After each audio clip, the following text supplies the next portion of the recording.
Sorry. Wrong Kryptonian. Pasensya na. Tao lang. Nagkakamali din. Bye. Ito nga ang toy na re-review natin for today. This is the McFarlane Toys DC Multiverse Armored Batman.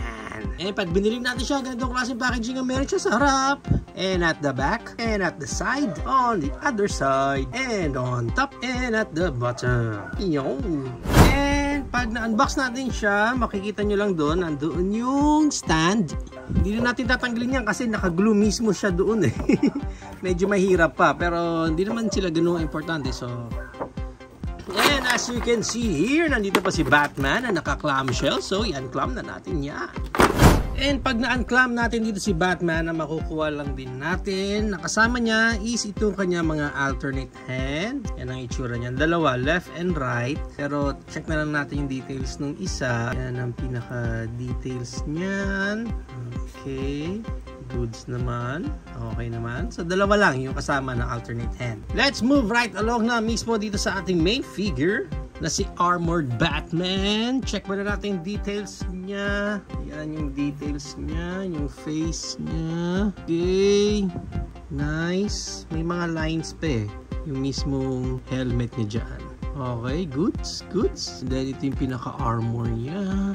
Ganda rin ha. Although, napansin ko parang wala ng mga weathering na ginawa sa kanya. More on mga textures lang nung armor niya. Yan, hanggang sa paa.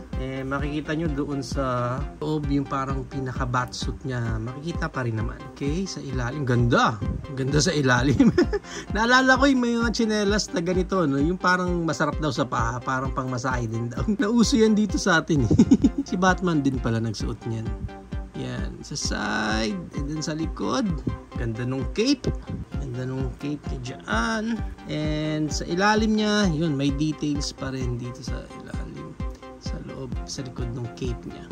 Yung cape niya, as is na ito. Hindi siya na-open or hindi siya nagagalaw. Actually, makapal yung feel nung cape niya. It's like para kang humahawak ng tela na makapal. Ganun yung pakiramdam nito. Hindi siya manipis lang basta na tela. Kaya pag hinawakan mo siya, akala mo, pwede mo pa siyang ma-spread kasi nga makapal yung feels niya. Ang ganda ng texture din ng tela. Yan, nung cape niya dyan. Parang akala mo, tela talaga. Yun nga lang, sayang, as is na yan eh. Hindi natin siya pwedeng i-spread left and right or ma-move pa. Para siyang rubber. Yan na yun. Okay, ganyan lang siya. Natitempt ako na galawin or i-spread out yung cape niya dito.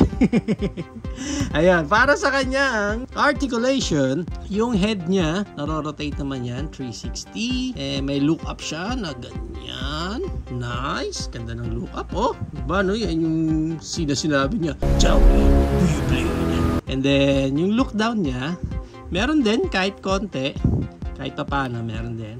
Yung kanyang Creed moment with arc. Yung kanyang Creed moment with, ay, natatanggal ah. Okay. Yung Creed moment niya, hindi gaano. Shoulder pad kasi niya na to, nakaglue na yun. Ayan, nakakabit na mismo yan dun sa kanya. So, there's no way para mai-side natin, para mas mai-arms wide open niya sana. Pero, kaya ba? Kaya naman ng arms wide open niya, kahit pa paano. Sisimplihan mo na lang yung shoulder pad niya dito para hindi maipit and hindi magkaroon ng hindrance pag nagki-Creed moment siya dyan. Kaya naman eh, okay, no? Creed moment. And then, naro-rotate din yan ng ganyan. Wala na siyang butterfly joints dito. Yun lang ang articulation niya dyan sa shoulder niya. Actually, yung sa akin, napansin ko, parang medyo loose. Medyo loose yung mga shoulder niya dito. Nawi-weirduhan lang ako. Ayan, parang loose yung sa akin. Ganyan ba pag sa MCF? So, yan, hindi, parang in-expect ko na mas makapit yung articulation niya dyan sa shoulder. Anyway, wala na siyang any bicep rotation dyan. Pero sa elbow niya, doon naro-rotate. And then, meron din siyang elbow bend dyan na ganyan. Pagdating sa kamay niya, naro-rotate lang din yan ng ganyan. Wala nang up and down. Pagdating sa waist niya, yan, naro-rotate naman yan ng ganyan. Meron siyang may ab crunch siya. Pero hindi ko alam kung dahil lang ba yun dun sa peg natin dyan mismo sa waist niya. Pero, kaya niya naman, ng konti. Yan. Hindi niya kaya yung Van Damme split na ganyang type. Pero, isa-side mo na lang siguro. Yan. Yung legs niya, para lang makapag Van Damme split siya ng ganyan. And then, yung Yung high kick niya, hindi na rin gaano eh. Hirap na siya sa armor niya eh. Konti, yan. Ganyan yung kanyang high kick. And then yung back kick niya. Ganyan naman ang back kick niya. Wala nang any rotation dito sa thigh part niya. Yung mga pegs niya dito is ratcheted naman. Okay, sa knee bend niya, double jointed yung knees niya. So, meron siya dyan sa taas. And meron din siya dito sa baba ng knees. Pero yung elbow niya hindi double jointed yun. Isa lang yung sa elbow niya. So, dito sa knees niya, at least dalawa. And then, wala nang rotation dito sa knee part niya. Pagdating sa paa niya, ang ball jointed naman yun. So, namumove around mo yan ng ganyan. And up niya ng ganyan. And nada-down pa ng ganyan. Sa pinaka-toe niya, dyan sa dulo ng paa niya, nabebend pa yan ng ganyan. Alright? So, yun ang pinaka-articulation dito ni Armored Batman. Now, try natin palitan yung pinaka-hands niya. Ito na lang naka-close fist. Hindi. Ang gagawin lang natin is pop off lang natin yan. Then, kakabit natin itong bago. And then, yan ang itsura niya ng kamay niya. Hindi na natin kakabit yung sa kabila. Left and right lang naman yan.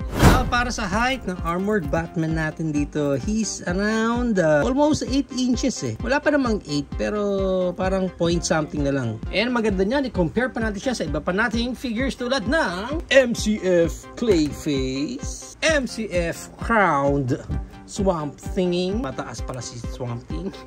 MCF Doomsday. Not sure kung anong version ng Superman, pero yan yung Superman natin. Gladiator Hulk, knockoff version. Godzilla X Kong, na si Kong. Toy Biz, Beta Ray Bill.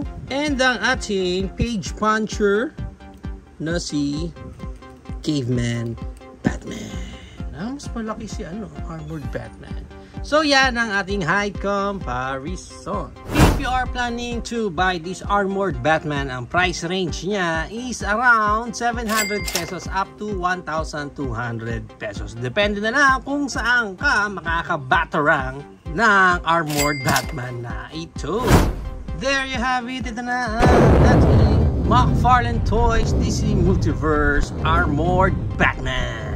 From Batman The Dark Knight Returns. What do you think of this figure? Is it a go for you or a no for you? Whatever thoughts, please comment it down below. But for me, if you are a Batman collector, definitely this one is maganda to talaga sa collection mo. Pero yun nga lang, okay naman na sa akin. Medyo nakulangan lang talaga ako sa mga konting details na lang. Okay naman eh. Aesthetically speaking, maayos naman siya.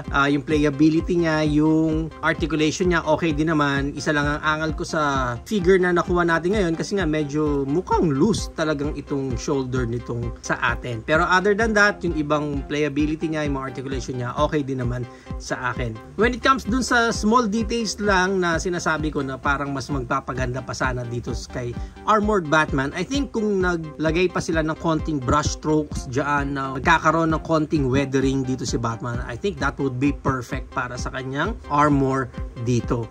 And most especially pagdating dito sa cape niya, kating-kati talaga akong spread out tong cape niya. But ang alam ko, may mga ibang toy collector din dyan within the toy group na nag-o-offer sila ng mga custom, ng mga capes, ng mga mask, or gusto nyong i-upgrade yung figure ninyo.